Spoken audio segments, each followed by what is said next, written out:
جو بھی غلہ لینے آتا نمرود کو سجدہ کرتا، نمرود کو خدا مانتا، اسے غلہ مل جاتا۔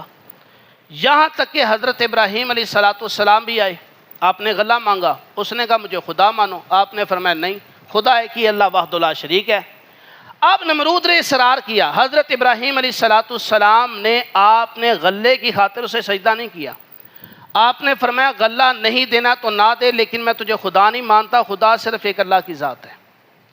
حضرت ابراہیم علیہ السلام کو غلہ نہیں دیا نمرود نے، حضرت ابراہیم علیہ السلام بغیر غلہ لیے واپس آ گئے۔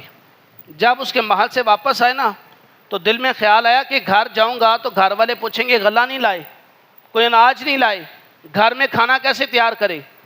تو حضرت ابراہیم علیہ السلام نے نا راستے میں سے ان کے پاس جو توڑا تھا، جو بوری وغیرہ تھی، اس توڑے کے اندر آپ نے ریت بھر لی، 2 توڑے تھے اس میں ریت بھر لی، اور کہا گھر جا کر کہوں گا بھی اناج لے آیا ہوں۔ ابراہیم علیہ السلام نے ان توڑوں میں ریت بھر لی اور لا کر گھر میں رکھ دی۔ آپ کی زوجہ حضرت سارہ رضی اللہ تعالیٰ عنہ، انہوں نے پوچھا اناج لے آئے؟ آپ نے فرمایا ہاں لے آئے ہوں۔ آپ اندر گئے، جا کر سو گئے۔ جب سو کر اٹھے تو حضرت ابراہیم علیہ السلام نے کیا دیکھا کہ حضرت سارہ نے روٹیاں بنائی ہیں اور ابراہیم علیہ السلام کے سامنے رکھ دی۔ ابراہیم علیہ السلام پوچھنے لگے کہ روٹیاں کہاں سے بنائی ہیں؟ حضرت سارہ کہنے لگی جو غلہ آپ لے کر آئے تھے اسی کی بنائی ہیں، جو غلہ لے کر آئے تھے اسی کی بنائی ہیں۔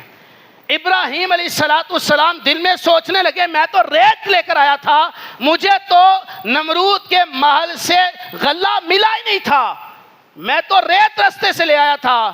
پھر اس وقت آپ کے ذہن میں یہ بات آئی کہ واقعی حسبی اللہ و نعم الوکیل، کہ جو اللہ پر بھروسہ کر لیتا اللہ اسے کافی ہو جاتا۔